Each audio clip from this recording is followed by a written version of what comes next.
Bismillahirrahmanirrahim. Assalamualaikum warahmatullahi wabarakatuh. Alhamdulillah. Wassalatu wassalamu ala rasulillah wa ala alihi wa ashabihi wa mawala. Allahumma salli ala Sayyidina Muhammadin wa ala alihi wa ashabihi ajma'in amma ba'd. Bapak Ibu, jamaah pengajian jejak imani yang senantiasa Allah muliakan, yang senantiasa Allah condongkan hatinya selalu dalam kebaikan. Segala puji bagi Allah, kita semua dipertemukan kembali di majelis yang insya Allah ini adalah menjadi taman-taman surga untuk kita semua.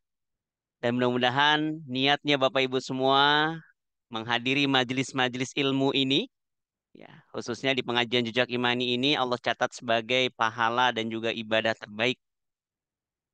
Baik Bapak Ibu semua, izinkan saya Azam Muhammad Nisfi, insya Allah yang akan memandu pengajian pada malam hari ini. Sebelumnya saya ingin mengimbau terlebih dahulu, tidak bosan karena kita lagi-lagi bertemu melalui daring, ya, melalui Zoom. Maka saya himbau kepada Bapak Ibu semua untuk bisa mengkondisikan perangkatnya, baik itu menggunakan smartphone ataupun menggunakan laptop, ya, dan juga bisa mengkondisikan ruangan atau tempat Bapak Ibu semua melakukan Zoom meeting ini. Dan juga bisa dipastikan Bapak Ibu semua bisa mengikuti untuk kajian pada malam hari ini sampai selesai. Ya, dan kami ucapkan terima kasih terlebih dahulu untuk Bapak Ibu semua yang sudah istiqomah bisa mengikuti pengajian jejak imani.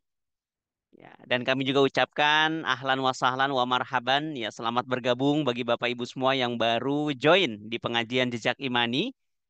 Ya, insya Allah ini adalah wadah silaturahim kita. Ini insya Allah ini adalah wadah untuk sama-sama kita tolabul ilmi, ya, yang nanti akan disampaikan oleh guru-guru kita. Dan insya Allah pengajian dari Jejak Imani ini terbuka untuk siapapun, ya, bagi Bapak Ibu semua juga ingin mengajak sanak saudaranya, keluarganya, ya bisa juga diajak agar pahalanya juga bisa dirasakan untuk para orang terdekat kita. Baik, Alhamdulillah Bapak Ibu semua, pada malam hari ini, insya Allah dari undangan yang sudah dikirim juga mungkin ya, melalui grup Bapak Ibu semua, atau Bapak Ibu semua sudah mengikuti atau follow Instagramnya Jejak Imani, media-media sosialnya Jejak Imani, sudah mendapatkan undangan dari kami. Nah, insya Allah malam hari ini tema kita adalah tentang fikih parenting keluarga, fikih keluarga Muslim ya. Dan insya Allah juga akan disampaikan oleh guru kita yang sudah hadir juga di tengah-tengah kita. Mungkin Bapak Ibu juga ada yang sudah tidak asing dengan beliau, pernah dibimbing beliau ketika ibadah umrah ya, yaitu adalah Al-Mukarram, ya Ustadz Haji Jundi Imam Syuhada LC MIRK. Ya, ahlan wa sahlan Ustadz Jundi. Ya Ustaz, Alhamdulillah, amin. Mas Azhar, Alhamdulillah baik. Alhamdulillah. Ya. Ya, alhamdulillah Bapak Ibu semua mengawali untuk perjumpaan kita untuk pengajian kita malam hari ini, alangkah baiknya sama-sama kita buka dengan tilawah Al-Quranul Karim. Bapak Ibu semua bisa menyimak ataupun apabila bersama Bapak Ibu semua mushaf Al-Quran, baik itu digital atau ada Al-Quran mushafnya, boleh dibuka. Sama-sama kita akan membaca surat Al-Isra ayat 23.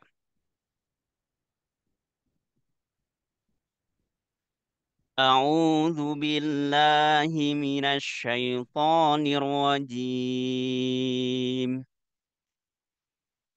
بسم الله الرحمن الرحيم.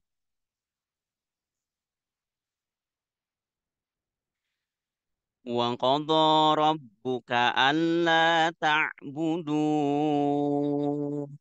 إلا إياه وبالوالدين إحسانا.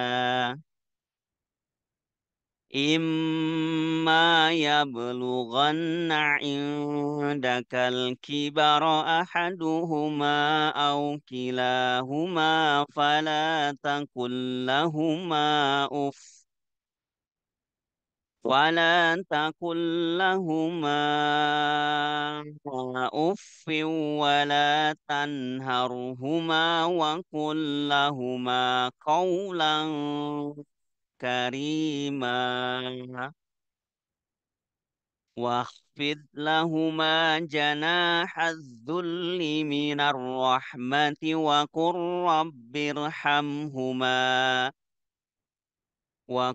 رب ارحمهما كما ربياني صغيرا ربكم أعلم بما في نفوسكم إن تكونوا صالحين فإنه كان للأوابين غفورا صدق الله العظيم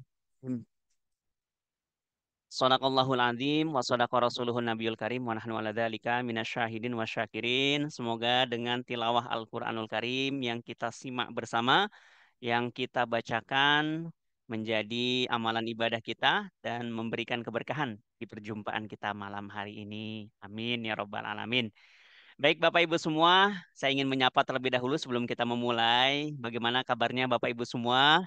Boleh sambil difungsikan room chatnya kita sapa menyapa ya Bapak Ibu semua yang dalam kondisi baik, sehat, boleh direspon di room chat ya. Gimana kondisinya, kabarnya hari ini? Ya mudah-mudahan kami mendoakan Bapak Ibu semua selalu dalam kondisi sehat selalu. Alhamdulillah sehat, Masya Allah. Alhamdulillah sehat. Barakallah. Ya adapun apabila ada dari Bapak Ibu semua atau dari kerabat kita yang sedang sakit, ya kita doakan mudah-mudahan Allah angkat penyakitnya, Allah kembalikan kesembuhannya, ya seperti sedia kala. Baik Bapak Ibu semua, insya Allah selama 1,5 jam ke depan, ya kita akan sama-sama menyimak materi yang akan disampaikan oleh guru kita, Al-Mukarram Ustadz Jundi Imam Syuhada. Ya, dan insya Allah Bapak Ibu semua, nanti boleh mencatat apa saja poin-poin yang dirasa penting ya dan nanti juga boleh disiapkan pertanyaan terbaiknya karena seperti biasa ya nanti di akhir sesi juga kita akan ada sesi tanya jawab Bapak Ibu bisa bertanya ya baik bertanya langsung nanti kami akan bantu untuk membuka audionya ya ataupun Bapak Ibu semua ingin bertanya melalui room chat nanti juga bisa untuk menanyakan melalui via room chat ya nanti akan dibacakan oleh kami. Baik Bapak Ibu semua, mari sama-sama kita memulai materi kita, sharing kita, pengajian kita malam hari ini dengan mengucap lafaz basmalah. Bismillahirrahmanirrahim.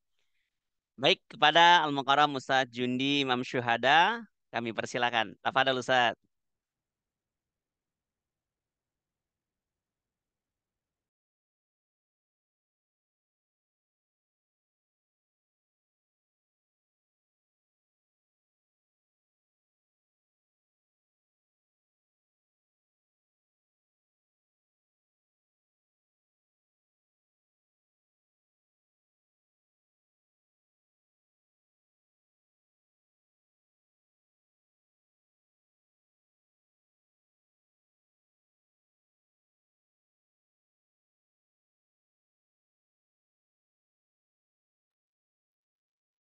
Baik, sepertinya Ustadz Jundi masih di mute.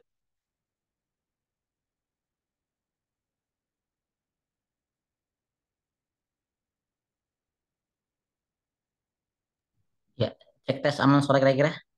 Ah, aman, terdengar Ustadz. Alhamdulillah. Alhamdulillah, clear. Baik. Masya Allah. Bismillahirrahmanirrahim. Assalamualaikum warahmatullahi wabarakatuh. Eh, alhamdulillahilladzi alafa baina qulubina fa asbahna bi ni'matihi ikhwana.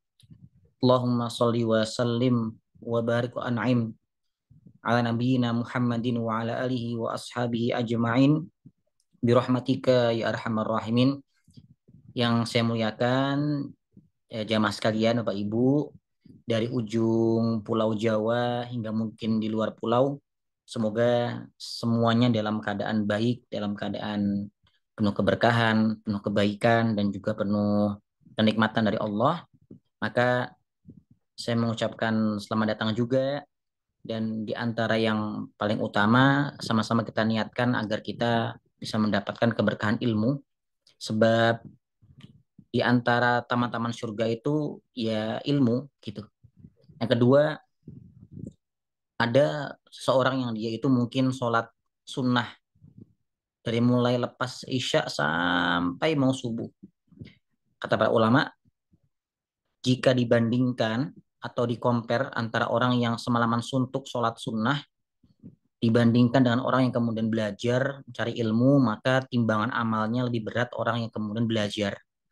Maka sama-sama kita niatkan untuk pertama-tama kita niatnya mencari ilmu, yang kedua satu rahim, ya. Yang ketiga semoga ini bisa menjadi aset, menjadi investasi untuk kemudian anak kita, orang tua kita, dan semua yang ada di sekeliling kita. Ini alhamdulillah kita sudah mencapai sesi ke berapa nih, Mas Azza? Ini sesi fikih ke kelima ya atau keenam? Ya, di antara rangkaian fikih keluarga ada sebuah serial yang kami usung atau kami jadikan serial, yaitu serial fikih keluarga. Dan ini mungkin sudah masuk sesi yang kelima atau keenam ya, mungkin ya. Dengan tema malam ini yaitu eh, kembali merekatkan tali yang terputus. Sebetulnya ini ada banyak hubungannya, ada banyak korelasinya. Karena jika ada orang yang kemudian memutus satu rahim, maka semua amalnya dari mulai kemarin hari Senin gitu ya, itu tidak akan Allah terima. Entah dari sholat kita, puasa kita, zakat kita, infak kita, semua amal itu tidak akan Allah terima hanya gara-gara kita kemudian menjadi seorang yang memutuskan satu rahim. Maka kita mulai dengan membaca dulu basmalah. Bismillahirrahmanirrahim. Mungkin boleh di-share screen, Mas Azza, untuk materinya. Yang pertama adalah soal mengapa adanya muncul sebuah tema kembali merekatkan tali yang terputus. Sebetulnya ini ada banyak makna, ada banyak kemudian yang perlu kita bahas. Yang pertama-tama, mungkin kalau dalam dunia dunia kedokteran ya, dunia kedokteran mungkin sudah apa namanya sudah tidak asing dengan kemudian istilah penyakit psikosomatik gitu ya. Artinya sebuah penyakit yang kemudian eh, tidak terdeteksi oleh medis begitu, tapi dia menimbulkan penyakit begitu kan dalam tubuh. Ini saya tidak akan bahas ini karena itu bukan ranah saya, bukan ilmu saya. Tapi tema ini saya angkat karena saking banyaknya entah dari ketika umroh, entah dari keluarga sebagai itu kemudian pernah mengalami hal ini begitu. Dan ternyata sebuah konsep yang kita mungkin terlupa. Yang pertama adalah ada sebuah makna yang kemudian saya jadikan eh, sebuah potongan-potongan puzzle-puzzle ilmu. Arti dari kembali merekatkan tali yang terputus itu menurut saya yang pertama tentang prinsip birrul walidain, tentang prinsip kemudian berbakti kepada kedua orang tua dalam kacamata Al-Quran dan juga hadis kira-kira. Makanya Allah itu mention dalam Al-Quran, Allah menyebutkan dalam Al-Quran itu sebuah ayat yang kita mungkin sudah hafal semuanya. Wa qadha rabbuka alla ta'budu illa iyyah wa bil walidaini ihsana. Ya kan artinya ya telah Allah kemudian itu tetapkan, perintahkan, taklifkan kita itu agar kita itu tidak menyembah yang lain kecuali Allah. Dan kita juga dianjurkan, diperintahkan untuk kemudian berbakti kepada orang tua. Mengapa kemudian di sini menggunakan kata ihsana? Ihsana artinya berbuat kebaikan. Kita tidak kemudian diperintahkan untuk membahagiakan. Kita itu tidak diperintahkan untuk membahagiakan orang tua. Tapi kita hanya diperintahkan untuk kemudian berbakti, berbuat baik kepada orang tua. Mengapa? Mengapa? Yang pertama, tidak semua bentuk kebaikan kita itu kemudian dinilai bahagia oleh orang tua. Kebaikan orang tua kepada anak pun belum tentu diartikan kebahagiaan untuk sang buah hati. Artinya sama, anak kalau dia kemudian berbuat baik kepada orang tua, belum tentu orang tua itu merespon dengan kebahagiaan. Enggak semua, enggak selalu. Imma yablughanna 'indakal kibara ahaduhuma au kilahuma fala taqul lahumā uffin wa la tanharhumā wa qul lahumā qawlan karīmā. Qawlan karīmā. Mengapa enggak qawlan thayyiba? Mengapa tidak ucapan yang baik, tapi ucapan yang mulia? Kenapa bukan ucapan yang kemudian jujur gitu ya? Qawlan sodiko misalkan. Mengapa bukan qawlan sodiko? Mengapa Allah mentionnya qawlan karima? Perkataan yang mulia. Yang pertama adalah mungkin setiap kita pernah mengalami ya, bahwa mungkin orang tua itu terkadang di masa-masa usianya yang sudah 40 tahun, 50 tahun itu adalah masa-masa kemudian orang tua tidak bisa mengubah sikapnya. Bukan nggak bisa, agak sulit untuk mengubah sikapnya karena dia telah akumulasi dari waktu yang lama. Kemudian anak sudah dewasa mendapatkan orang tua yang kemudian sudah berusia 50 tahun dengan ya mungkin gampang emosian, mungkin mungkin seperti kekanak-kanakan gitu kan orang tua itu. Tapi itu mengapa Allah itu mention untuk kita itu berbuat kebaikan ihsana, bukan membahagiakan. Karena bahagia itu nisbi, relatif, tergantung. Tapi Allah hanya menyuruh kita untuk kemudian berbuat baik, entah nanti diresponnya bahagia oleh orang tua kita ataupun tidak. Satu. Yang kedua, andaikan orang tua telah dewasa, sudah mencapai usia yang kemudian sepuh, maka kita diminta untuk kemudian kaulan karima, perkataan yang mulia, bukan kaulan sodiko, bukan perkataan yang jujur. Karena kita tahu ya, seringkali jujur itu kemudian kadang menyakitkan, kadang menyakitkan. Makanya mengapa Allah itu membuat diksi dengan diksi kaulan karima yang memuliakan, karena perkataan yang mulia itu bisa membuat orang tua itu lebih tenang. Orang tua itu secara sifatnya tidak ingin dibantah. Orang tua itu gak pengen dibantah. Dulu saya ketika masih ada almarhumah Mbah Putri itu, ketika Mbah Putri memberikan sebuah teguran kepada saya, bilang itu ibu saya, Mas, orang tua itu jangan dibantah. Orang tua itu pengennya didengar. Sudah, Mas diam, dengerin dulu orang tua bilang apa, Mbah bilang apa.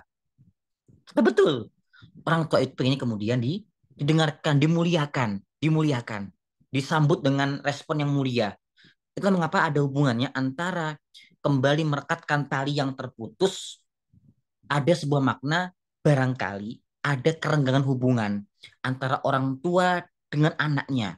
Hubungan orang tua yang mungkin tidak cocok, kemudian tidak klop lagi, atau hubungan antara adik dengan kakaknya, atau hubungan antara antara suami istrinya, atau mungkin dengan kerabat yang lainnya. Karena tadi itu eh, sebuah sebuah konsep ya. Kita pernah mendengar sebuah hadis. Rasul menyampaikan kan eh, ada sebuah mudghah, gumpalan darah, gumpalan daging. Idza solahat, kalau itu gumpalannya baik, maka semua semua tubuhnya baik. Wa idza fasadat, kalau buruk gumpalan darah itu atau daging itu, maka semuanya buruk. Kata Rasul, ala wahya qalbun. Ternyata ternyata ternyata gumpalan darah, gumpalan daging itu artinya adalah hati, kata Rasulullah SAW. Makanya orangnya kemudian tidak akur hubungannya dengan sesama, menyimpan dendam, tidak kemudian kembali merekatkan tali yang terputus itu. Mungkin ada hubungan yang kemudian tidak kembali menyatu, ada hubungan yang kemudian telah berjarak lama, ada hubungan yang kemudian telah lama tak bertukar sapa, atau mungkin ada rasa yang mengganjal antara anak dengan orang tua, atau orang tua dengan anaknya, atau abang dengan adiknya, tapi kemudian tidak kunjung di kembali disatukan, nggak kunjung kembali diikat, hingga akhirnya muncullah kecanggungan, memendam rasa, memendam emosi, gitu kan, kira-kira kan, hingga akhirnya apa? Ya hingga akhirnya dialah yang kemudian akumulasi perasaan, akumulasi akumulasi rasa, akumulasi kegelisahan, keresahan, nggak nyaman di hati itu, hingga akhirnya dia akan berdampak pada fisik. Makanya Rasul nggak bohong. Kalau hati itu benar, dia sehat, maka fisiknya akan sehat. Ternyata hari ini betul dalam dunia medis gitu ya. Ada tadi itu penyakit namanya eh, psikosomatik, ya kan? Artinya dia dia secara medis dia nggak kelihatan. Ini nggak sakit, tapi kok sakit? Ternyata ketika di cross check, yang sakit itu hatinya, perasaannya yang kemudian tidak terdelivery dengan baik. Hingga akhirnya hatinya sakit, berubah menjadi kemudian menjalar ke semua tubuh kita. Kita dia maka penting untuk kemudian itu kembali mengikat tali yang terputus. Yang kedua, ini juga lumayan unik nih. Ketika Rasul itu mention dalam sebuah sabda Rasul, Rasul menyampaikan itu rohima anfu rojulin. Rohima anfu. Rohima itu maknanya kalau secara bahasa dia tersungkur. Orang orang Jawa bilang delongsor. Orang kalau jatuh itu delongsor begitu kira-kira. Nah kayak gitu tuh. Jadi rohima anfun itu delongsor artinya hina. Anfun hidung maka artinya hina, celaka, hina, gitu kan? Seseorang. Kata Rasul, siapa ya Rasulullah? Itu kan kata sahabat, man ya Rasulullah? Kata Rasulullah SAW, man adroka walidayhi indal kibar ahaduhuma au kilahuma thumma lam yadkhul jannah. Kata Rasul, itu eh, celakalah ia, hinalah ia, nestapalah ia. Itu yang kemudian mendapati keluarganya itu ada orang tuanya, ada bapaknya, ada ibunya, tapi dia tidak bisa mendapatkan surga karena berbakti kepada kedua orang tua itu. Ini saya pernah dapat ini. Ini kejadian beberapa kali nih. Ketika saya itu membawa jamaah itu ada seorang yang kemudian sakit fisiknya, kemudian tak mau makan, nggak mau minum, gitu kan. Kita bawa ke dokter juga nggak ada responnya, nggak ada penyakitnya. Tapi ini unik sekali nih. Ketika ada yang sakit, kemudian dibawa ke dokter Saudi gitu ya. Saya ingat sekali itu kejadian itu. Lagi sakit, lagi sakit, kemudian tidak ditemukan ini apa sakitnya, gitu kan? Kemudian mungkin dari sang suami itu muncullah beberapa kalimat yang nggak nyaman di telinga kita. Hingga akhirnya dokter memanggil sang suami itu mengatakan, oh nggak memanggil kami, dia bilang, ibu ini, perempuan ini, yang sakit tuh bukan fisiknya. Coba sini, sini, sini. Panggil suaminya. Itu perempuan itu sudah lama, sudah hampir 2 hari nggak makan. Lemes sekali. Pucat sekali wajahnya. Itu ketika di Makkah Mukarramah. Hingga akhirnya dokter tuh bilang, nah, tolong terjemahkan ke dia sang suami itu. Ambil nasi, pakai sendok, gitu kan. Kemudian suruh dia untuk ke samping kuping istrinya dan ucapkan maaf dan ajak dan rayu untuk makan. Dia bilang tuh, eh, Dek, mohon maaf ya, mohon maaf. Sekarang makan ya. Akhirnya setelah 2 hari nggak makan, dia makan.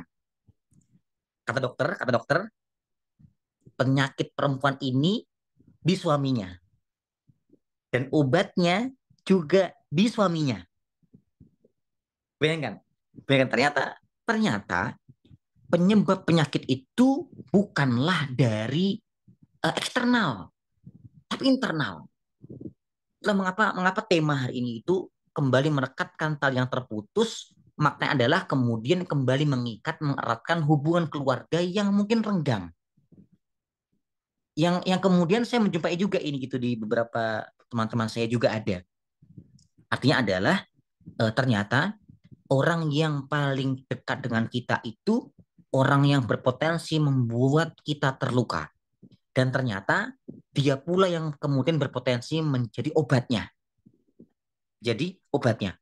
Maka coba kita kemudian sedikit kita bertraveling kisah ya.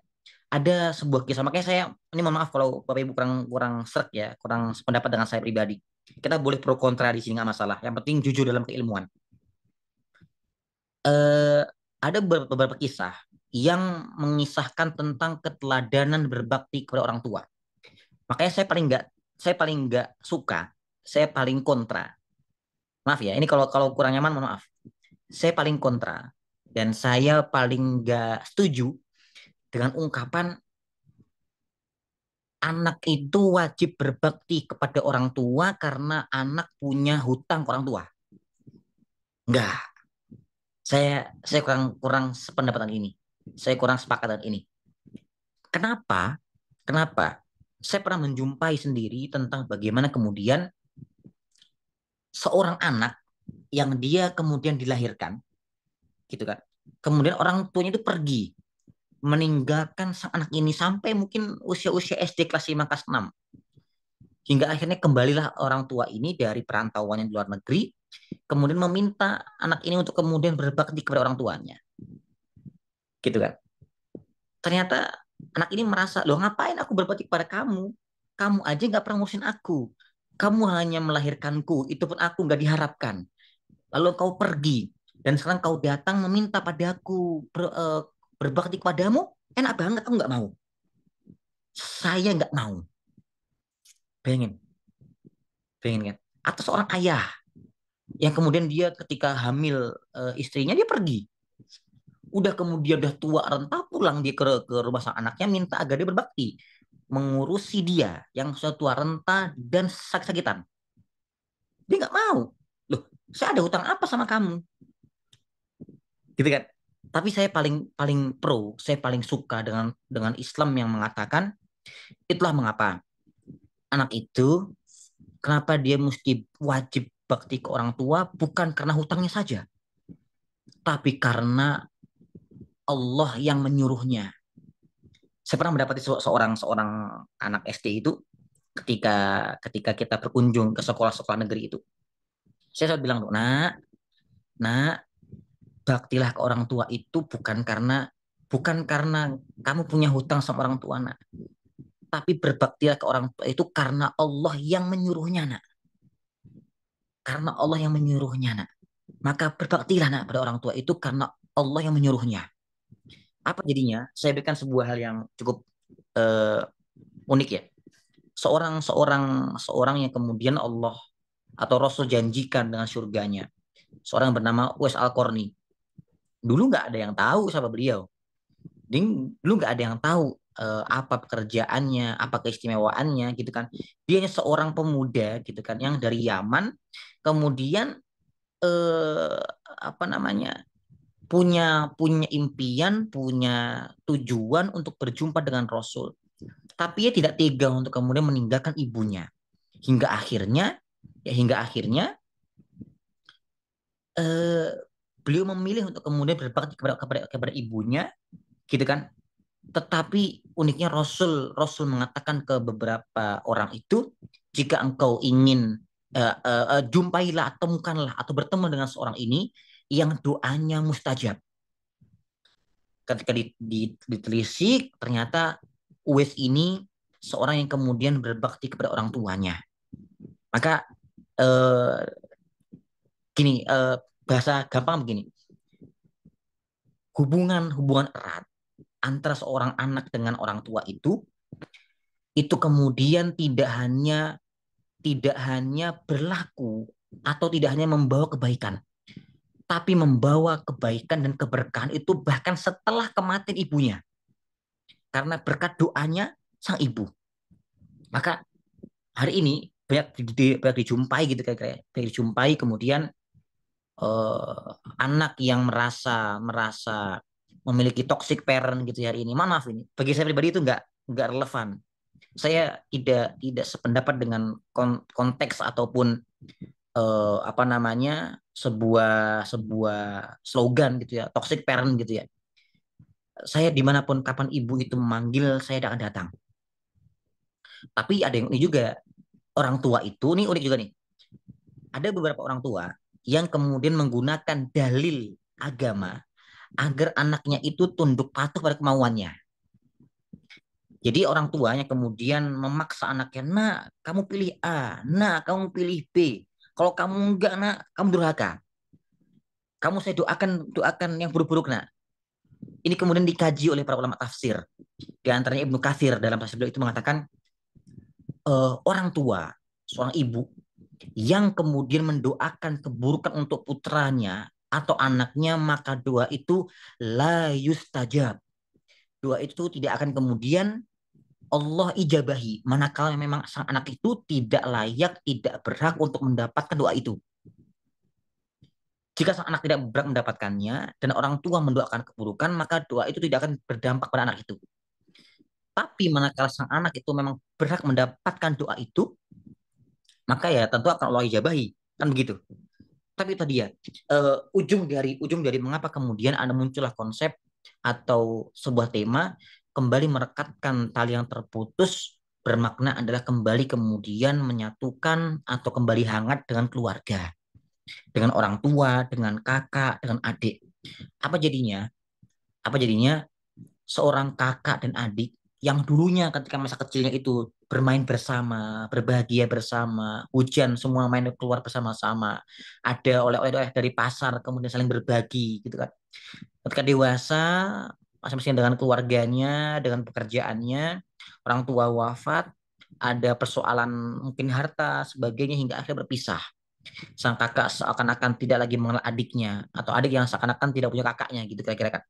Artinya artinya hari ini itu yang paling Allah itu sorot dari semua amal hambanya, yaitu soal menyambung satu rahim, menyambung tali persaudaraan. Maka tadi saya bilang tuh, ini hadisnya juga sahih ya, bahwa tiap hari Senin dan Kamis itu ada malaikat yang melaporkan amal kita. Kita berlaku amal nih, kita kemudian berlaku kebaikan seminggu ini. Tapi karena kita kemudian memutus tali satu rahim itu, maka amal kebaikan kita itu tidaklah berarti di hadapannya Allah. Akan ditangguhkan ini LPJ ini gara-gara apa? Gara-gara kita yang kemudian tidak menyambung silaturahmi. Entah dengan keluarga, kakak, adik, sebagainya. Itu kira-kira ya. Kemudian pun juga ada. Eh, saya baru tahu ini ilmunya kemarin ketika mudik ke Jawa. Ada ini hampir mirip ya dengan kemudian seorang sahabat bernama Abdullah bin Umar.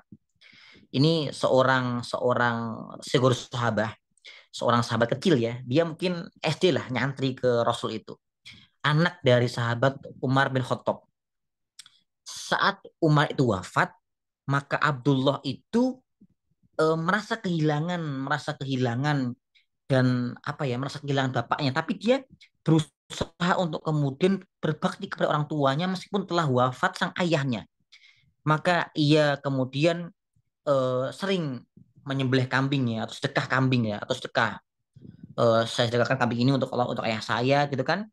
Kemudian dibagi-bagikan kepada teman-temannya Umar. Bahkan seringkali Abdullah ini pun menyambangi rumah sahabat bapaknya. Karena makanya Rasul menyatakan itu, di antara bentuk baktinya anak ke orang tua yang telah wafat, itu anak itu nyambung satu rahim ala wudi. Jadi wudi abi. Jadi dia nyambung satu rahim dengan teman bapaknya. Ini saya belum belum terlalu ngeh sampai kemarin itu saya pulang ke Ponorogo, tiba-tiba ayah saya, abi saya itu mengatakan, Mas, kalau bisa mampir ke rumah ini mampir oh. Itu temannya Abi. Artinya eh, orang tua itu semakin dia telah berusia, semakin dia semakin tua itu, yang menjadi hal yang cukup sensitif itu soal kerukunan keluarga. Kita kemudian apakah sudah kita menyambung dengan paman, dengan bibi, dengan uak, dengan kemudian adik-adiknya atau mbak-mbaknya orang tua kita. Kita mungkin nggak tahu dekat ya dengan bapak, dengan temannya, ayah, apa adiknya atau bule, pak le gitu ya. Tapi di situ kemudian orang tua itu sering menyinggung kita untuk kemudian, ayo mas, ayo segera sana pergi ke pak le, pergi ke bule, pergi ke pak D, sana, satu rahim, sambung tali saudara, keluarga. Artinya adalah di antara kebaikan seorang anak itu ketika sudah wafat orang tuanya, dia tetap sambung satu rahim dengan teman atau kerabat terdekat ayahnya. Itu di antara kemudian salah satu tujuan tema hari ini itu adalah kembali merekatkan tali yang terputus juga punya makna. Kita sebisa mungkin untuk kemudian sambung satu rahim dengan teman terdekatnya, sahabat karibnya orang tua kita. Yang ketiga, sebuah kisah yang cukup masyhur ya. Seorang bernama Abu Hurairah, seorang sahabat yang saya pernah bilang ini ya. Seorang sahabat yang dikisahkan beliau itu kalau versinya Al-Zahabi dalam kitab beliau itu Sirah Alamin Nubala itu seorang sahabat yang seringkali diinjak lehernya. Karena apa? Karena ini beliau seorang sahabat yang seringkali tuh jalan kena bawi pingsan gitu kan. Orang zaman dulu itu kata Az-Zahabi dalam kitab beliau itu orang yang kayak orang gila, yang kayak orang ayan, itu kalau pengen dibangunkan, disiumkan, itu diinjak lehernya. Nah, inilah dia sahabat mulia Abu Hurairah ini. Dia sering diinjak tuh lehernya itu. Bahkan satu yang membuat beliau itu cukup cukup sangat terkesima itu saat kemudian beliau itu kenyang oleh susu dari wadahnya Rasulullah SAW. Nah, ini ada sebuah kisah unik saat kemudian beliau itu bagaimana menunjukkan rasa sikap hormatnya kepada beliau itu kemanapun beliau pergi itu beliau berusaha untuk kemudian berdiri di depan pintunya meminta ibunya untuk mendoakannya. Maka maka ini adalah kebiasaan dari beliau kecil. Ini izin, bukan saya kemudian mengeluh-elukan atau saya membangga-banggakan, enggak. Cuman di antara bentuk kebaikannya kita itu ke ibu itu, ini bagi yang masih ada ibunya ya. Ini saya itu sudah punya keluarga, saya sudah punya anak dua. Tapi sampai hari ini tuh, saya kemanapun pergi, terutama keluar kota ya, saya untuk tetap berusaha bilang ke Umi, Mas Yudi mau ke sini, Mi, tolong doakan Mas Yudi. Itu sampai hari saya masih begitu. Karena ibu saya bilang, ini adalah nasihat yang sangat membekas sekali. Umi itu dulu bilang sekali itu, Mas, kemanapun Mas Juni pergi, tolong kabari Umi. Setelah kemudian saya sampai hari ini, kemanapun saya pergi, saya pasti minta izin ke Umi, meskipun saya telah berkeluarga. Mengapa? Ada ketenangan doa yang kemudian terjamin oleh orang tua itu. Maka sungguh sangat apa ya, nestapa sekali, atau sungguh sangat kemudian eh, tidak layak atau tidak cocok manakala orang tua dengan anak itu nggak akrab. Anak kok jarang minta doa ke orang tua. Anak kok jarang kemudian minta minta ke orang tua, tolong umi, bapak, ibu, tolong doakan yang spesifik, tolong doakan aku mau begini begitu. Ini hal yang kemudian jarang atau mungkin sering ditinggalkan oleh orang-orang hari ini. Padahal zaman dulu itu, ulama-ulama zaman dulu itu, jika mereka ada apa-apa, mereka punya hajat, mereka punya keinginan, itu seringkali bilang ke ibunya, Bu, tolong doakan saya. Saya pengen A, saya pengen B, tolong doakan. Nah, ini yang kemudian kita perlu juga yang bagi kita yang sudah punya putra-putri untuk membiasakannya. Untuk apa? Membiasakannya, nak. Kalau ada apa-apa bilang ya sama ayah ibu, nanti didoakan, nanti diberikan berkahnya, direstui nanti sama bapak ibu. Bayangkan seorang seorang seorang apa namanya anak yang kemudian meminta doa pada ibunya. Makanya ujung-ujung dari rangkaian tema hari ini itu menyambung tali yang terputus, yang pernah terputus, atau yang mungkin renggang dengan orang tua kita, dengan kakak kita, ibu kita, ayah kita, pak lek kita, bule kita. Makanya eh, bahkan bahkan apa namanya tadi itu ya. Ini saya tidak expect gitu loh akan kemudian mendapati penyakit atau sakit psikomatik ini dalam keluarga saya itu karena saya mengira dulu itu saya itu mendapati hal ini itu dari jamaah umroh gitu loh. Saya kira dia sakit apa gitu kan. Ternyata yang membuat luka adalah orang terdekat dia dan dia adalah obatnya juga. Dan ternyata ini pun juga terjadi di beberapa anggota keluarga saya gitu loh. Ternyata se se apa ya, sepenting itu hubungan keluarga itu. Saling mendelivery perasaan, mendelivery maaf, mendelivery mendelivery sayang antara keluarga kita itu. Nah, kemudian Nah, kemudian ini juga hal yang kemudian agak tricky ya. Ini tidak tahu nih, apakah setiap kita pernah mengalami hal ini apa enggak ya. Tapi yang jelas saya sempat mengalami ini gitu. Orang tua itu, ini mohon maaf ya kalau kurang sependapat ya.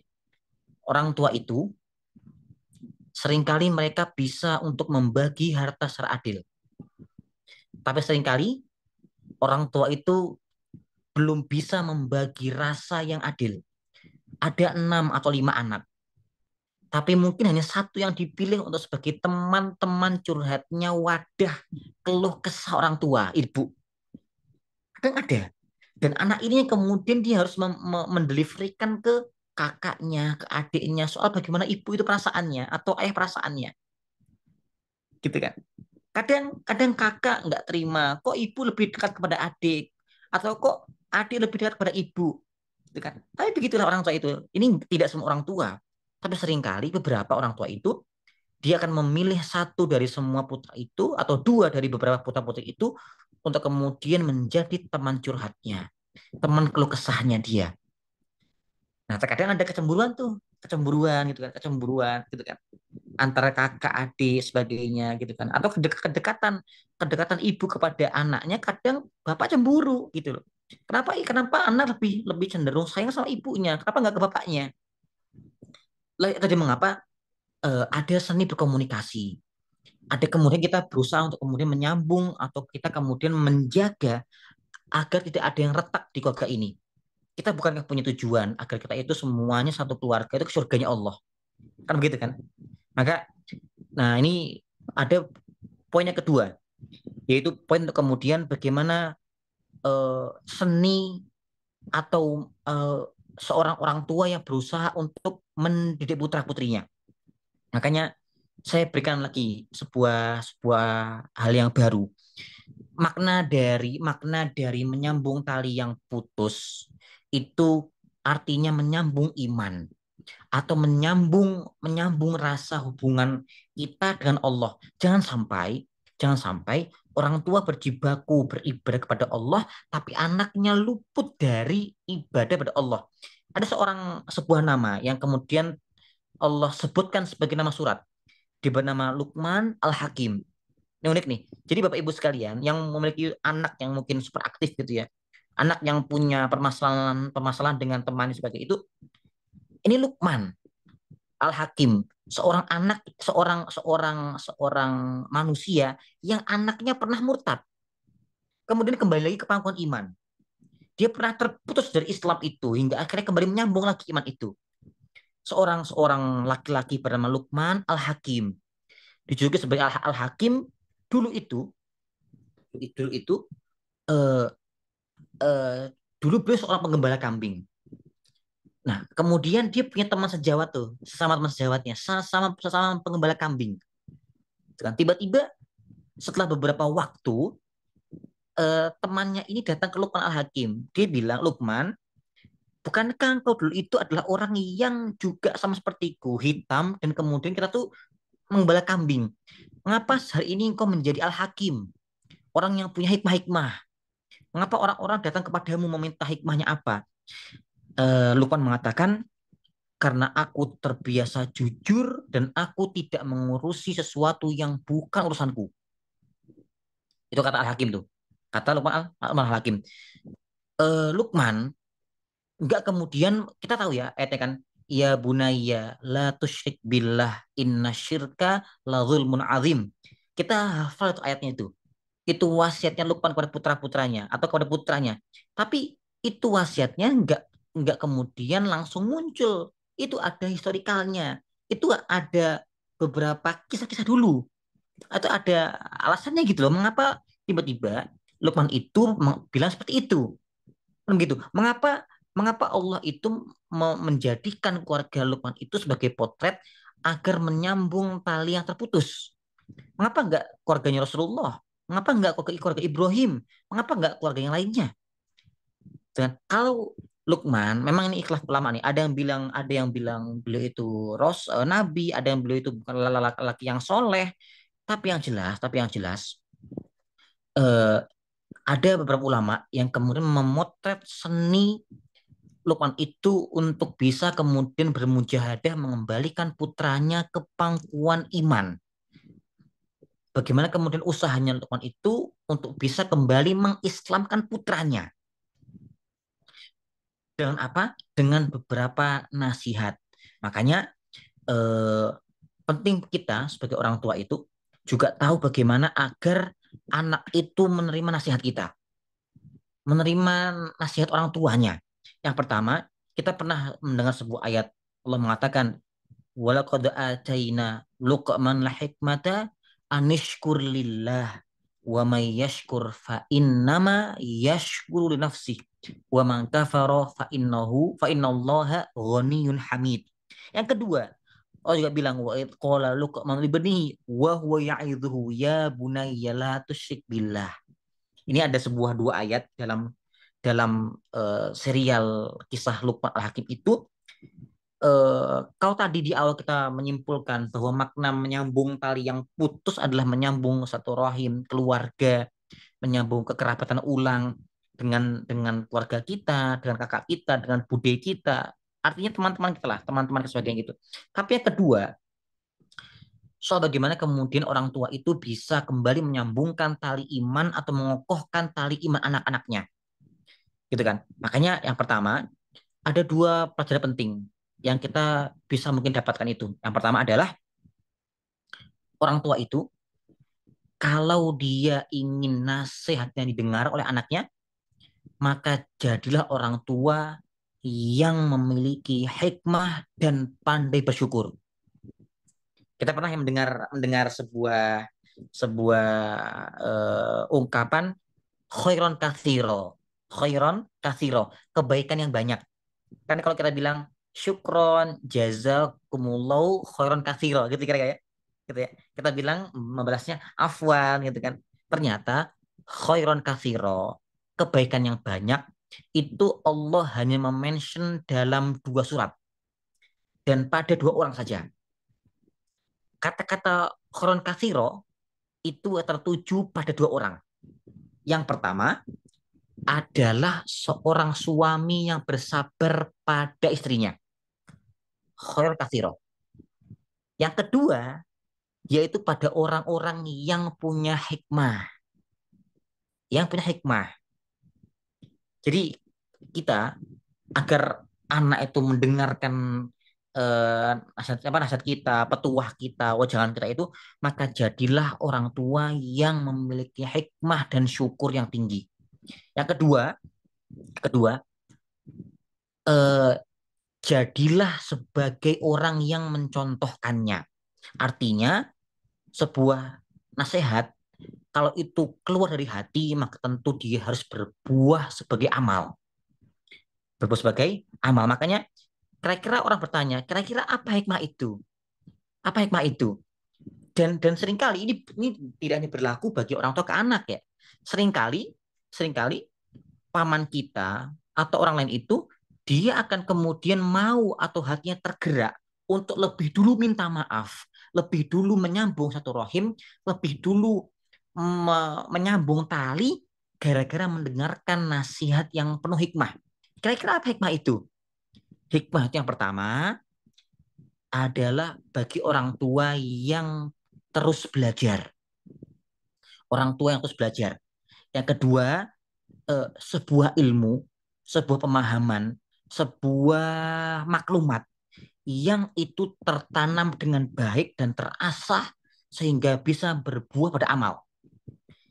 Yang ketiga, sebuah kalimat yang tertutur dengan baik, berhubungan dengan bahasanya, cara menyampaikannya, tegas, lembut, mulia, tapi penuh dengan perenungan. Itulah dia nasihat hikmah, kalam-kalam hikmah, sehingga dia bisa melembutkan hati. Makanya ada perbedaan. Mengapa mengapa orang dulu itu nasihatnya lebih gampang diterima ketimbang hari ini orang-orang yang bikin quotes gitu kan. Ini yang bilang bukan saya, ini yang bilang para ulama nih. Mengapa ulama zaman dulu itu nasihatnya lebih didengar ketimbang orang hari ini? Karena apa? Satu, orang zaman dulu itu memberikan nasihat itu untuk dirinya sendiri. Hari ini Orang menasehati seringkali untuk dipuji diri. Ini bedanya nih. Unik ya. Jadi zaman dulu itu mengapa kita kalau kita membaca buku-buku ulama itu, kita gampang terenyuh, kita gampang kemudian menangis, kita gampang untuk kemudian mengesampingkan ego dan kita berani untuk kemudian lebih awal minta maafnya, lebih awal untuk datang kemudian menyambung tali lagi itu karena ulama zaman dulu itu ketika memberikan nasihat itu dari hati dan untuk diri mereka sendiri. Hari ini seringkali orang itu kemudian memberikan nasihat itu agar dia dipuji. Ini yang bilang bukan saya. Salah satunya adalah ini dawuh dari Syekh At-Turaifi, seorang ulama Saudi yang bilang begitu tuh. Mengapa hari ini banyak perkataan hikmah yang kemudian tidak mengubah orang karena hari ini itu orang kebanyakan, enggak semua, kebanyakan itu memberikan nasihat agar dia dipuji atau agar dia terlihat soleh dan baik. Zaman dulu enggak.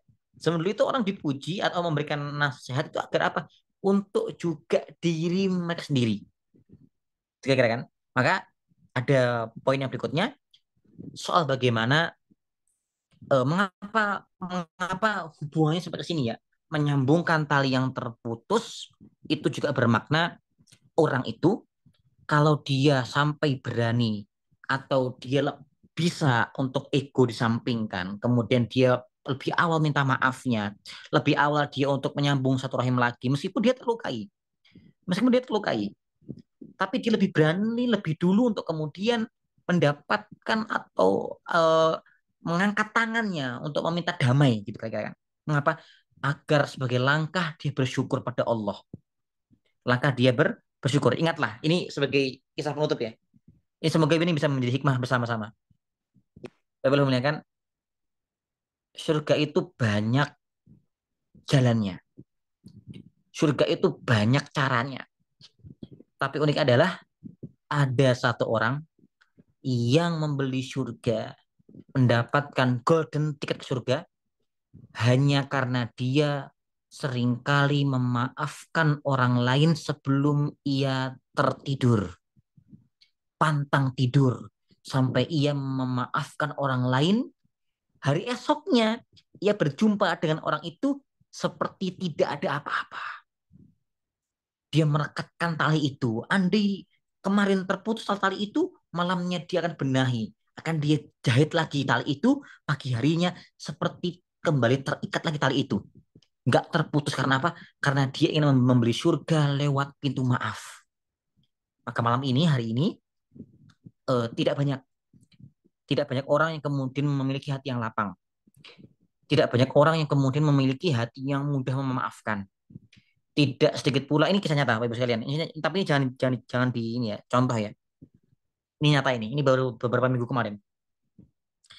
Ada beberapa teman-teman saya itu yang kemudian berpisah gitu kan. Berpisah artinya artinya dia bermusuhan lah gitu. Sampai nggak mau masuk grup gitu kan. Sampai nggak mau berjumpa, nggak mau tegur sapa gitu kan. Kemudian saya bilang, ayolah, maafan lah gitu kan. Masa kita satu grup ngaji gitu. Dia orang ngaji, orang ngaji, orang sedang ketaklim, tapi nggak mau memaafkan, nggak mau berdamai lagi. Kemudian ayolah kita tuh kan ngaji bareng-bareng gitu kan. Masa iya karena masalah sepele gitu kita kemudian saling seperti nggak kenal orang gitu kan. Dia mengatakan, loh saya maafkan dia, tapi saya tidak mau berjumpa dengan dia. Saya bilang, loh kenapa begitu? Kenapa begitu? Gitu kan. Saya bilang, loh kan boleh dalam Islam. Seperti Wahsy, seorang yang menumbak Hamzah, paman Rasul, kemudian dia datang ke Rasulullah, bilang masuk Islam. Rasulullah bilang, saya terima Islammu, tapi tolong jangan hadapkan wajahmu padaku. Artinya Rasul nggak pengen lagi berjumpa dengan Wahsy. Tapi Rasul maafkan itu. Dia bilang begitu. Saya bilang, loh ini nggak bisa dikiaskan, ini nggak bisa disamakan. Wahsy itu membunuh paman Rasul. Teman kamu itu tidak sampai membunuh keluargamu, nggak sampai menombak juga. Masa iya kita punya Tuhan yang maha pemaaf, Anda nggak memaafkan saudaramu? Kan begitu. Itu cukup aneh sekali begitu kira-kira kan. Makanya jika kemudian kemudian kita kurang memiliki rasa maaf yang tinggi, maka dicek kembali syukur kita. Bentuk syukur kita yang tinggi pada Allah itu seharusnya bisa membuat kita menjadi hamba yang pemaaf, menjadi hamba yang mudah memaafkan, menjadi hamba yang kemudian gampang untuk kembali menyatukan tali yang terputus lagi itu. Itu dia kemudian. Maka yang terakhir agar ada sebuah tips ya. Bagaimana agar sebuah wejangan nasihat itu gampang untuk masuk ke hati atau gampang sesungguhnya. Dengan cara apa? Dengan cara kalau kita memberikan kepada putra-putri kita atau teman kita, ini semuanya juga ya, putra-putri kita, teman kita, keluarga kita, itu kalau bisa eh, jangan dulu kita asal menasehati, tapi kita cari tahu dulu apa penyebabnya. Kenapa dia sampai nggak mau memaafkan? Kenapa sampai dia itu nggak mau kemudian kembali mengikat tali yang terputus itu? Kemudian eh, berikanlah apa ya? Berikanlah beberapa eh, alasan, alasan mengapa kita perlu memaafkan keluarga kita. Ya, ini saya berikan penutupnya, closingnya. Eh, Tema utama kita hari ini itu adalah soal ini udah serial yang kelima ya atau keenam ya, saya lupa nih tentang fikih keluarga.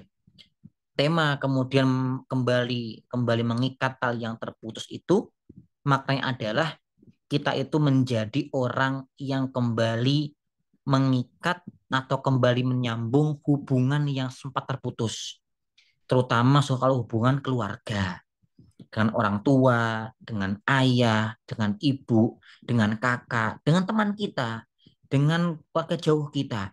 Mengapa? Mengapa? Karena surga itu terlalu luas jika hanya untuk sendiri saja. Kita sendiri doang ke surga itu terlalu terlalu luas surga itu. Yang kedua, saya sering bilang ibadah yang kita akan kembali rindukan di surga itu, kita hari ini puasa di dunia. Nanti di akhirat kita nggak akan puasa. Kita kemudian di dunia kita sholat. Nanti di akhirat kita nggak akan sholat. Kita di dunia kita zakat. Nanti di surga kita nggak akan zakat. Tapi satu ibadah yang kita pasti kerjakan di dunia dan di akhirat. Dia bernama ibadah berkeluarga. Berkeluarga ialah ibadah yang akan kita kembali kerjakan nanti di akhirat nanti. Di surga nanti. Gitu ya. Ini sebetulnya tema ini eh, saya sajikan itu tadi itu. Berangkat dari sebuah hadis, ada segumpal daging. Jika dia benar, dia soleh, eh, gumpalan daging ini, maka akan soleh juga tubuhnya. Tapi andaikan gumpalan daging ini dia buruk, dia sakit, maka akan sakit juga tubuh itu. Dia bernama adalah hati. Dia bernama adalah hati. Ternyata betul kan? Ternyata penyakit apa namanya psikosomatik ini juga dari hati juga yang kemudian memendam rasa benci, kecewa, stres atau yang nggak terdelivery, yang kemudian tidak tersampaikan, hati yang nggak lapang, hati yang kurang memaafkan. Maka muncullah konsep ini pada ujungnya ini untuk saya pribadi dan jemaah sekalian, mari bersama-sama kita menjadi orang yang mudah untuk memaafkan, menjadi orang yang mudah untuk mengesampingkan ego kita dan mulai untuk merajut kembali tali ukhuwah keluarga. Soal ibu, ayah, kakak, adik, dunia ini itu tempatnya konflik. Nggak ada konflik, pasti ada konfliknya. Dunia ini tempatnya konflik.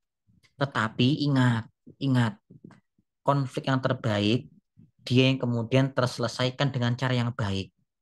Orang yang punya hati lapang itu nggak tiba-tiba hatinya lapang. Orang gampang maafkan itu nggak ujung-ujung dia punya hati gampang maafkan, enggak. Hati yang maaf, hati yang lapang itu tidak instan. Dia butuh perjuangan, dia akumulasi. Dia adalah kumpulan-kumpulan persoalan yang dia bisa selesaikan dengan cara yang baik. Kumpulan hati yang dikecewakan kemudian dia memaafkan itu. Ya mungkin tadi itu dia ingin membeli surga lewat jalur mana? Lewat jalur dia memaafkan orang lain sebelum ia tertidur. Ini sebuah kisah yang juga nyata. Semoga jemaah sekalian, Bapak Ibu sekalian, Allah berikan hati yang lapang, hati yang kemudian terang, mudah untuk kita bisa mengesampaikan ego kita. Kita diberikan ukhuwah Islamiyah, keluarga yang baik, anak yang baik, ibu yang baik, dan semoga semua nanti tidak ada yang bercerai. sebagian di akhirat, sebagian di surga, sebagian di neraka. Semoga semuanya bisa ke surga bersama-sama dengan keluarganya. Mungkin cukup sekian. Terima kasih. Assalamualaikum warahmatullahi wabarakatuh. Waalaikumsalam warahmatullahi wabarakatuh. Alhamdulillah. Terima kasih Ustaz Jundi untuk sharing dan juga materi yang disampaikan. Ya, Alhamdulillah ya Bapak Ibu semua dapat kita mereview apa yang disampaikan oleh guru kita Ustaz Jundi. Ya, wabil khusus poin utamanya adalah menyambung tali silaturahim ya. Karena ada hadis sahih juga yang mengatakan barang siapa yang ingin dibukakan pintu rizkinya dan juga dipanjangkan umurnya, maka hendaklah bersilaturahim atau bersilaturahmi ya. Masya Allah ini mudah-mudahan menjadi pengingat untuk kita semua. Ya mungkin ya kita lah manusia. Seringkali kita berbuat salah, kemudian enggan, ada yang cepat memaafkan, ada juga yang mungkin butuh waktu untuk memaafkan. Ya, tapi mudah-mudahan dengan reminder hari ini ya dari kisah juga yang tadi disampaikan oleh Ustaz Jundi dapat menjadi ibroh bekal kita juga ya mungkin juga jadi pengingat untuk kita juga bahwasanya Allah saja maha maaf ya apalagi kita sebagai hambanya kenapa tidak kita memaafkan orang lain. Baik Bapak Ibu semua, Alhamdulillah sharing yang sudah disampaikan oleh Ustadz Jundi tadi ya sedikit saya ingin menyampaikan Bapak Ibu semua untuk perjumpaan kita di kajian fikih keluarga Muslim ini atau fikih of the Muslim family ini kita sudah masuk di pertemuan yang kelima sampai hari ini Ustadz Jundi. Ya jadi sebelumnya kita mungkin saya review ya Bapak Ibu semua mungkin yang baru pertama kali join di pengajian Jejak Imani ini. Ya, dari judul yang pertama, pertemuan kita yang pertama yaitu adalah dari rumah menuju surga, kemudian ketaatan nahkoda dan awak kapalnya, kemudian pertemuan yang ketiga, suami nyaris saja menjadi Tuhan, kemudian pertemuan yang keempat, ayah yang membasuh luka, dan hari ini pertemuan yang kelima yaitu adalah mengikat kembali tali yang terputus. Insya Allah masih ada 5 pertemuan lagi ya di series fikih keluarga Muslim ini.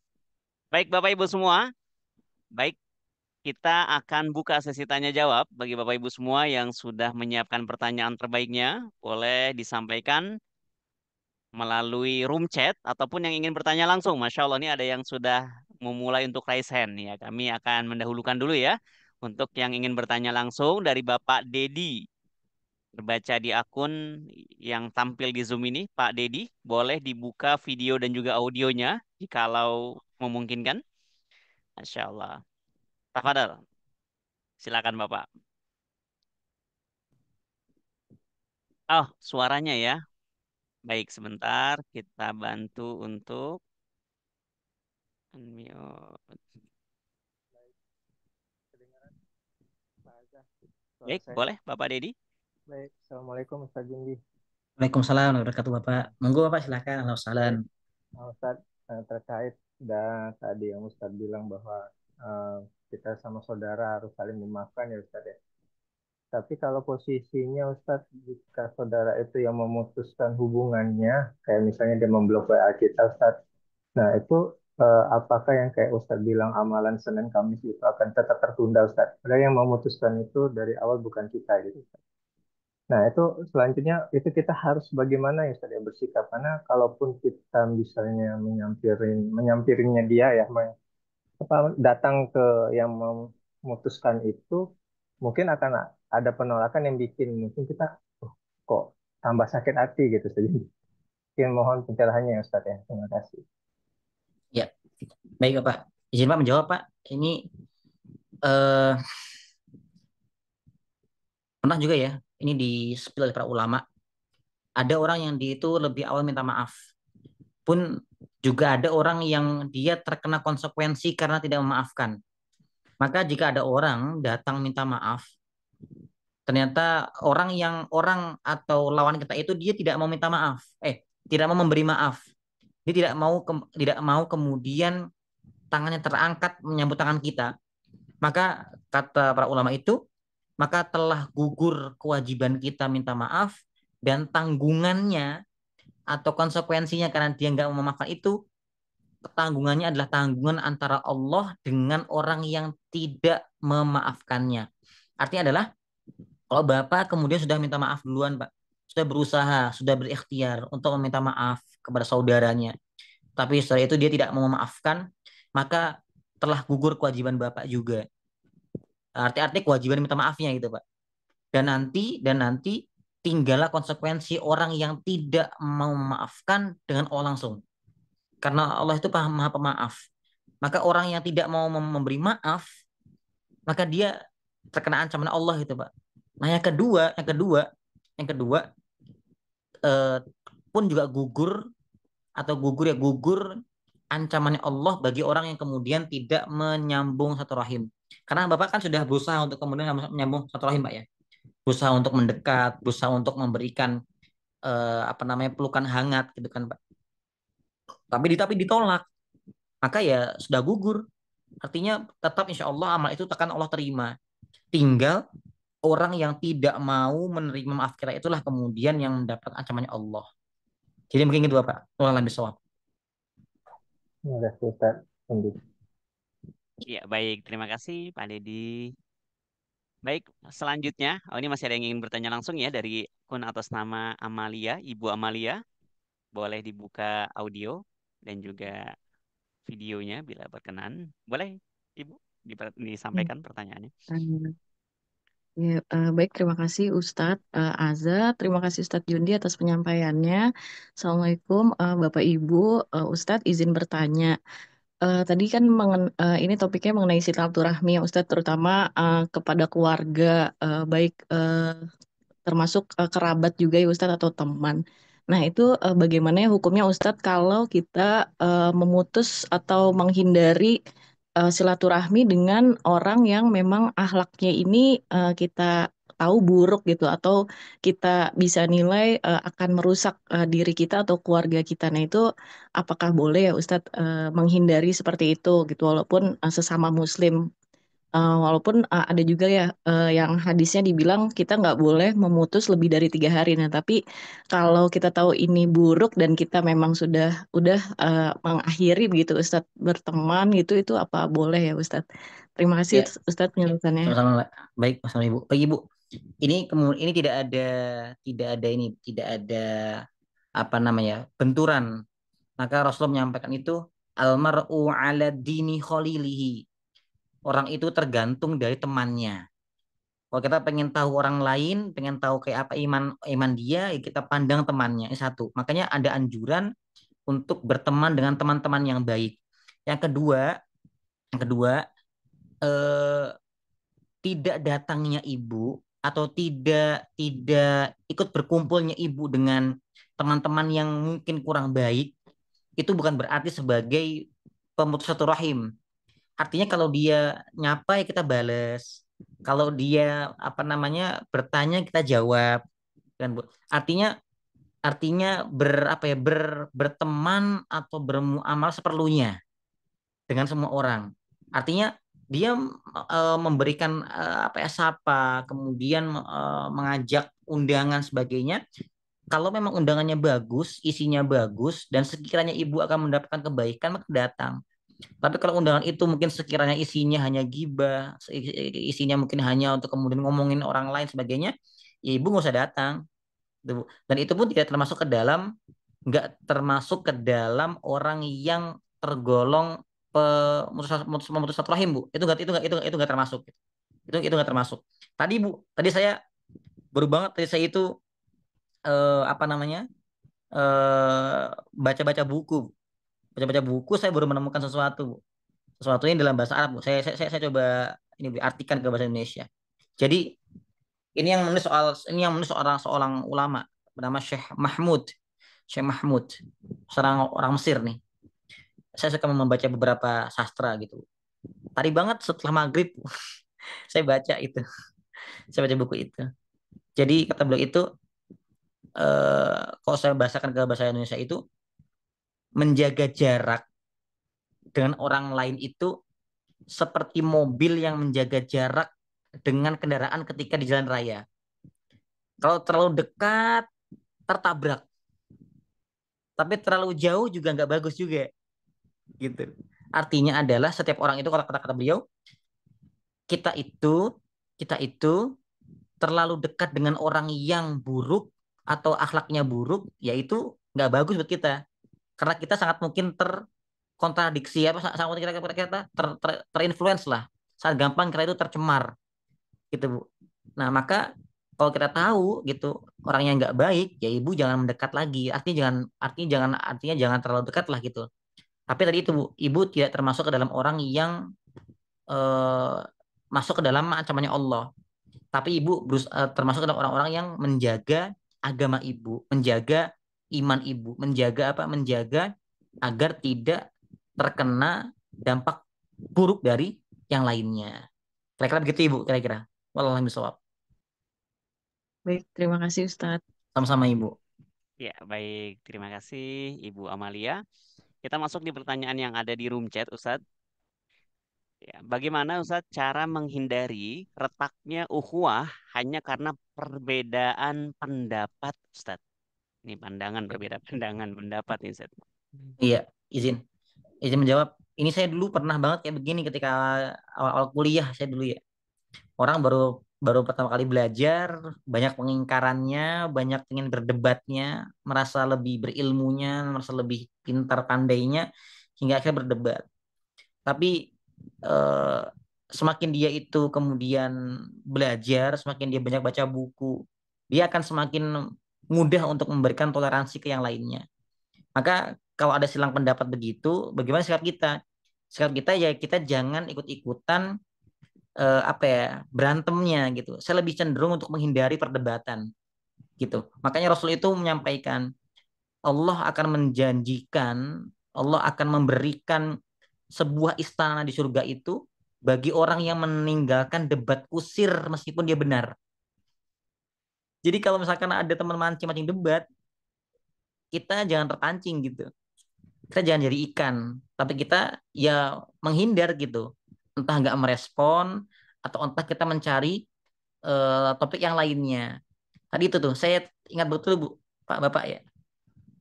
Apa namanya? Rasul bersabda itu tuh Allah memberikan surga atau rumah di surga itu bagi mereka yang meninggalkan debat kusir meskipun dia benar. Apalagi itu udah ranahnya ikhtilaf ya hukum gitu kan. Sebuah hukum fikih yang dia itu ranah ikhtilaf itu nggak akan mungkin disatukan karena udah tema ikhtilaf, perbedaan pendapat gitu. Yang satu ke timur, satu ke barat gitu. Ibarat kata ini ada sebuah daging mentah nih, daging sapi. Yang satu pengen dibikin dendeng, satu pengen dibikin rendang. Beda gitu loh. Satu pengen dibikin gulai atau dibikin dendeng, ya beda juga gitu. Nggak mungkin disatukan, dendeng ketemu rendang disatukan gitu, atau dendeng ketemu opor disatukan. Ya nggak enaknya rasanya gitu, nggak blend itu rasanya gitu kan, nggak enak juga gitu kan. Artinya intinya cara kita untuk bersikap, satu jangan terpancing. Saya mulai menghindari itu sebetulnya, Ibu. Apa ya? Kalau misalkan ada yang kemudian debat kusir, saya lebih lebih lebih seringnya saya diam, nggak merespon, tidak merespon daripada nanti ujungnya ke debat kusir, menang jadi abu, kalah jadi abu sama-sama. Karena nggak akan ada yang mau mengalah gitu. Semua akan berpegang pendapat pada masing-masing pendapatnya.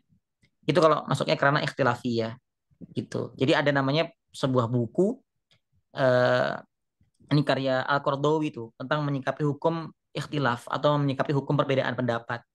Ya tadi itu pada ujungnya adalah kita berlapang dada pada pendapat yang kemudian tidak sama dengan kita gitu. Kalau kalau kemudian ngajak berdebat ya kita lebih memilih untuk diam dan kemudian tidak terpancing di dalamnya. Itu mungkin kira-kira. Wallahu a'lam. Hmm. Mungkin suaranya Mas Azhar, suaranya belum terdengar. Oh ya, baik. Terima Ya. kasih Ustadz Jundi. Baik, pertanyaan berikutnya, Ustadz. Mohon izin bertanya, Ustadz, apakah sama memutuskan silaturahim dengan sikap menghindar saja supaya tidak ada konflik serupa nantinya?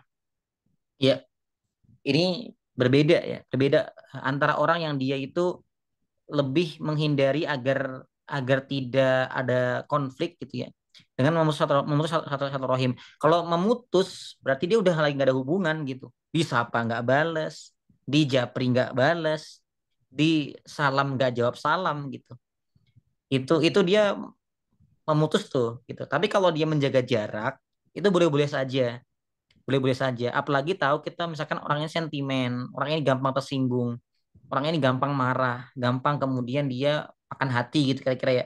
Ya kita boleh-boleh aja untuk kemudian menjaga jarak, ngomong seperlunya, bicara seperlunya, kontekan seperlunya. Itu boleh-boleh saja dan nggak termasuk ke dalam orang yang eh, masuk ke dalam ancaman Allah ya sebagai pemutus satu rahim. Itu kira-kira Mas Azza. Wallahu a'lam. Ya, baik, terima kasih. Lanjut, Ustaz. Pertanyaan berikutnya, Ustaz, bagaimana jika silaturahim terputus karena nggak mau dihutangi terus sama orang yang bersangkutan? Karena sebelumnya dia sudah berhutang dan tidak bayar-bayar nih. Jadi kita akhirnya pasang barrier nih buat menjaga jarak. Ini sepertinya sudah sering terjadi nih, Ustaz. Ya, izin jawab juga. Ya, satu, kalau kita tahu orang itu berhutang dan pasti nggak akan bayar, yang nanti malah numpuk hutangnya, atau kita punya teman atau orang yang punya kebiasaan berhutang ya, dia sukanya ngutang gitu, dan tapi dia nggak bisa bayar atau dia nggak mau bayar gitu, maka kita bisa menolong dia dengan cara tadi itu salah satunya tidak asal memberikan hutang atau pinjaman. Kita kemudian menghindari nih, oh ini kalau dia datang pasti minjem duit nih, ini kalau dia datang pasti dia minjem uang gitu kan, daripada kita yang makan hati, kita yang kemudian malah repot malah susah, kita lebih baik untuk kemudian menghindarinya. Itu juga boleh-boleh saja, tetapi ada yang lainnya solusinya. Saya pernah bilang ini ke guru saya pernah bilang dulu banget nih, saya ingat banget dulu, saya pernah bilang itu, Syekh, apa hukumnya saya itu nggak berjumpa dengan orang karena saya tahu dia itu pasti kalau ke saya datang cuma buat pinjam duit doang gitu. Sementara saya udah jengah gitu, saya udah bosan gitu kira-kira. Kata beliau, orang yang datang ke kamu itu jika memang dia orang yang butuh banget, maka bantu. Tapi kalau kamu nggak mau dihutangin, ya sudah kamu memberikan uang apa namanya seikhlasmu gitu. Artinya kita misalkan misalnya ada yang datang gitu ya minjem duit gitu, kita nggak mau minjemin nih, udah kita kasih uang aja nih, saya kasih uang aja tapi jangan ngutang ya, udah kasih kasih uang ikhlas dah gitu, dalam arti kita menolong dia gitu. Tapi kalau kita tahu orang ini malah kalau dipinjamin diberikan malah semakin menjadi-jadi, semakin kemudian ketagihan, semakin berpangku pada manusia, maka kita punya apa namanya kewajiban untuk menghalanginya dengan cara apa? Tidak gampang meminjamkannya. Karena ingat, orang yang suka berhutang, orang berhutang boleh, tapi kebiasaan berhutang itu nggak boleh, ya, tidak layak lah gitu, gitu ya. Bahkan Rasulullah pun nggak mau mensolatkan jenazah yang punya hutang. Artinya ya kita kalau kita menghindar dari orang itu karena dia punya kebiasaan berhutang, ya kita secara hukum ya oke ya, dan juga boleh-boleh aja gitu, nggak masalah gitu. Selama itu niatnya baik gitu. Tapi kalau kita bisa membantu, sebaiknya kita membantunya semampu kita. Itu kira-kira. Wallahualam bishawab. Ya, baik. Terima kasih Ustaz Judi. Pertanyaan berikutnya, Ustaz. Bagaimana jika posisinya teman yang memutus silaturahim dengan kita tanpa ada permasalahan yang jelas, Ustaz? Bagaimana sikap kita seharusnya? Ya, ini dalam dunia pertemanan sangat-sangat wajar sekali. Saya dulu juga pernah kayak begitu tuh. Kadang nggak ada angin, nggak ada hujan, nggak ada petir, tiba-tiba ini kok menghindar, kenapa? Saya bilang ya, ya saya datang gitu bertabayun gitu kan, kenapa menjauh gitu, ada apa gitu kan, minta maaf kalau salah gitu kan. Tapi dalam arti orang yang tiba-tiba atau teman kita yang menjauh secara tiba-tiba, maka kita tidak termasuk ke dalam pemutus silaturahmi. Justru kita punya anjuran untuk kemudian menyambungnya, bertanya, ada apa, kenapa menjauh, gitu kan. Kalau dia tetap cuek, tetap nggak mau menimpali, nggak mau nyambung, ya sudah, kita berlepas diri. Yang penting kita tetap bersikap baik kepada orang lain dan kita nggak termasuk ke dalam pemutus silaturahim gitu. Tapi malah orang yang tiba-tiba jauhin kita tanpa ada alasan, memblokir sebagainya, mungkin dia yang masuk ke dalam memutus satu rahim. Itu kayak kira Ustaz Mas Azza. Wallahualam bishawab. Ya, baik. Terima kasih Ustaz Jundi. Berikutnya Ustaz, izin bertanya, bagaimana Ustaz ketika kita sudah memaafkan, namun setelah menjaga jarak agar tidak terjadi resiko yang sama, terutama dengan teman atau rekan. Nah, apakah artinya tali ini belum tersambung? Iya, baik. Eh, Secara maknanya itu telah tersambung, cuman mungkin jarang digunakan. Ada tali yang disambung, cuman dia khawatir kalau saya yang digunakan nanti putus lagi gitu mas. Jadi lebih baik dia nggak digunakan aja gitu kira-kira kan. Jadi ya nggak termasuk juga sebagai pemutus silaturahim gitu loh. Artinya telah minta maaf gitu kan, telah minta maaf, sudah sambung sambung tali lagi, tapi jadi asing hubungannya, ya nggak masalah juga. Yang penting kita sudah minta maaf, sudah menyambung tali satu rahmi. Nanti ke depannya entah kita jadinya makin renggang karena pernah ada kejadian, meskipun telah minta maaf ya nggak masalah, karena tali itu kadang ada yang disambung kemudian dipakai lagi. Pun juga ada tali yang udah disambung tapi nggak dipakai lagi. Kenapa? Takut nanti makin putus, takut nanti makin rusak kalau nanti sering dipakainya. Ya nggak masalah, yang penting sudah saling minta maafnya. Itu mungkin Mas Azza. Wallahu a'lam. Oke, baik. Berikutnya Ustaz, apakah indikator bahwa kita sudah dianggap memaafkan saudara kita, Ustaz? Apakah jika kita sudah berusaha memaafkan dan di hati ini masih terus berjuang melawan rasa tidak nyaman, namun secara lahiriah sudah bersikap baik dan bersikap seperlunya, sudah disebut menyambung tali silaturahim? Ya, singkat sudah. Karena hati itu dia nggak ada yang tahu ya. Hari ini kita maafin, besok jadi nggak maafin. Hari ini nggak maafin, besok jadi maafin gitu. Jadi ada PR baru tuh. Apa PR-nya? PR-nya adalah mengikhlaskan atau kemudian berdamai, berdamai dengan hubungan, berdamai dengan apa namanya hati. Berdamai itu bukan kemudian melupakan. Berdamai itu maknanya kalau saya pribadi membiasakan sehingga jadi biasa. Yang awalnya nggak biasa, ya kalau teringat jadi masih masih ada rasa nggak enak, kalau teringat masih ada rasa-rasa nggak nyaman, ya dibiasakan gitu sehingga rasanya biasa aja gitu. Jadi kalau secara lahiriah telah minta maaf, saling minta maaf, saling sambung satu rahim lagi, ya itu sudah masuk ke dalam kategori menyambung satu rahmi. Entah itu hatinya masih bergejolak sana sini, yaitu PR-nya lagi tuh, biar Allah gampang untuk kemudian melapangkan hatinya. Itu kira-kira. Wallahu a'lam. Ya, baik. Masya Allah. Ini tidak terasa ya, kita tanya jawab sudah lewat dari jam 9. Ini mungkin pertanyaan terakhir, Ustaz. Siap. Ya, ini pertanyaan terakhir. Ustaz, di keluarga saya ada dua adik yang tidak bertegur sapa selama bertahun-tahun hanya karena masalah salah bicara dan juga salah perilaku. Adik saya yang memulai masalah sudah sering meminta maaf, namun adik saya yang satunya belum memaafkan. Dia bilang sudah maafkan tapi sudah tidak mau lagi berhubungan. Kami sudah berusaha untuk nasihati adik kami itu, namun hatinya tetap tak bergeming. Bahkan sampai Lebaran kemarin, saya dan adik saya mendatangi rumahnya, tapi tidak dibukakan pintu. Orang tua kami pun tidak direspon ketika disampaikan adik kami ingin bertemu. Bagaimana kami harus bersikap, Ustaz? Ya, ini sikapnya dengan cara ini Mas, tetap mendoakan dan tetap berikhtiar untuk kemudian minta hubungan yang baik. Ini mirip kejadian di saya Mas. Ini semoga ini bukan dalam rangka buka aib Mas ya. Tapi ini nyata. Ini mirip banget kayak saya nih. Dulu banget saya masih semester 3 kayak di Madinah itu. Saya keluar Nabawi, kemudian ada orang kayak kakek dia tersesat tuh. Dia nyari bingung, dia bingung gitu, bingung nih mana mana mana hotel dia, mana ini dia itu kan. Saya bantuin tuh. Saya bantuin. Mau kemana Pak? Saya mau ke hotel gitu kan. Saya anterin tuh sampai hotelnya itu. Ya namanya juga mahasiswa ya. Lapar saya kan. Saya bilang, Pak, saya boleh nggak Pak numpang makan di restorannya, hotelnya gitu maksudnya. Oh boleh boleh nggak apa-apa gitu. Saya nggak makan kok. Kamu makan aja punya saya gitu kan. Saya makan. Nah kita makan bareng tuh. Beliau nggak makan, duduk di hotel dia, di restonya sama saya. Dia bilang ke saya, dari mana Mas gitu kan. Saya bilang dari Ponorogo. Loh Ponorogo? Ponorogo mana? Saya bilang saya Jintab. Jintab, kamu anak siapa? Gitu kan. Kamu anak siapa? Dia bilang, saya bilang saya anak Bu Siti. Siti siapa? Gitu kan. Siti siapa? Gitu kan.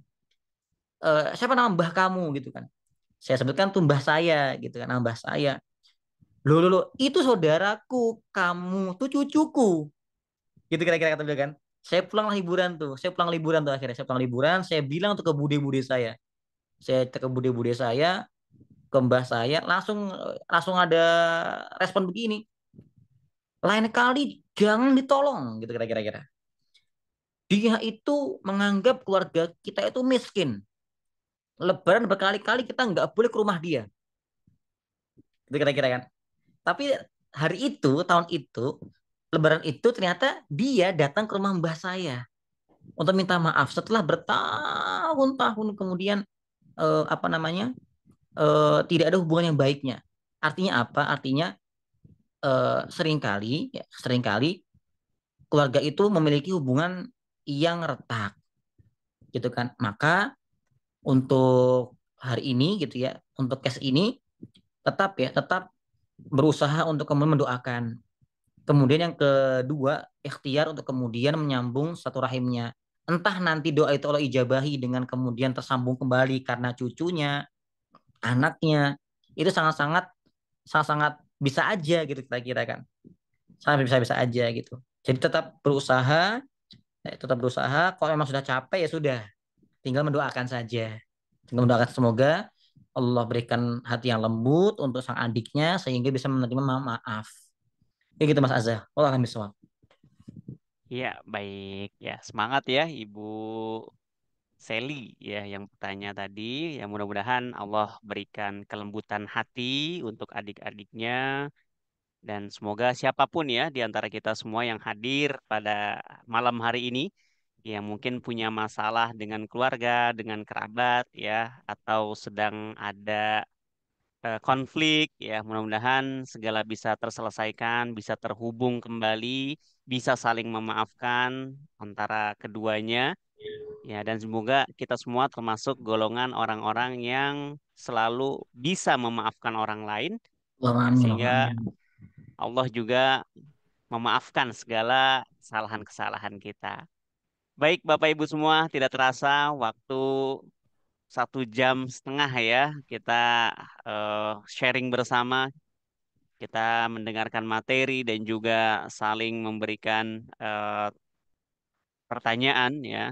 Dan mudah-mudahan ini semua bisa menjadi bekal kita semua menambahkan wawasan kita kembali ya dan juga merefresh kembali apa saja yang berkaitan tentang ya silaturahim ya antara kita dengan keluarga kerabat kita. Baik Bapak Ibu semua, sebelum menutup perjumpaan kita pada malam hari ini, insya Allah kita akan bertemu lagi di pengajian berikutnya. Ya, jadi pengajian di Jejak Imani tidak hanya saja bervarian ya. Jadi ya, kita selain pengajian bersama dengan Ustadz Jundi, kita juga ada pengajian bersama dengan Ustadz Faris. Ya, dengan seriesnya itu adalah Sirah is Life, Sirah Nabawiyah ya, dengan tema Mimpi Aminah, Cahaya dan Kota Basrah. Nah, ini insya Allah kita akan bertemu lagi di hari Jumat, di hari yang sama, pada tanggal 23 Mei 2025, di jam yang sama. Mudah-mudahan Bapak Ibu semua berkenan untuk bisa berjumpa lagi, bersilaturahim kembali, ya tadi ya, pesannya Ustadz Jundi ya, supaya kita semua bisa selalu tetap bersilaturahim.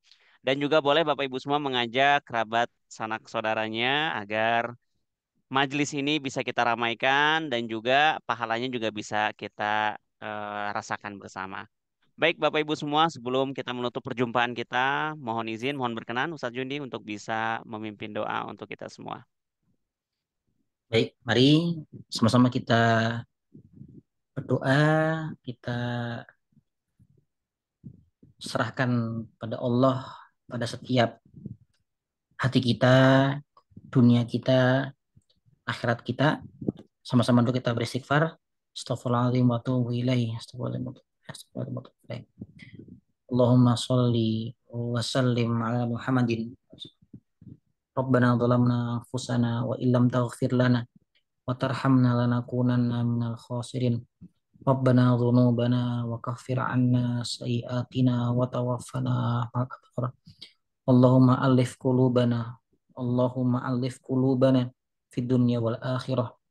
Allahumma barik ahlana wa juhudana wa amwalana wa dzurriyyatana. Allahumma nas'aluka jannata mal abrar birahmatika ya arhamar rahimin. Rabbana atina fid dunya hasanah wa fil hasanah wa qina adzabannar. Alhamdulillah alamin. Amin. Baik, alhamdulillah. Terima kasih Ustaz Jundi. Ya, kita doakan ya Bapak Ibu, semoga Ustadz Jundi juga diberikan kesehatan selalu, umur yang panjang, ya sehingga bisa berbagi lagi, sharing lagi bersama kita. Dan kami pun mendoakan kepada Bapak Ibu semua, mudah-mudahan Allah berikan umur yang panjang dan juga kesehatan ya. Dan insya Allah kita akan bertemu lagi. Baik, terima kasih Bapak Ibu semua. Marilah sama-sama kita melafazkan doa Alhamdulillah terlebih dahulu. Alhamdulillahirabbil alamin. Dan kita sempurnakan dengan membaca doa kafaratul majlis. Subhanakallahumma wa bihamdika asyhadu an la ilaha illa anta astaghfiruka wa atubu ilaik.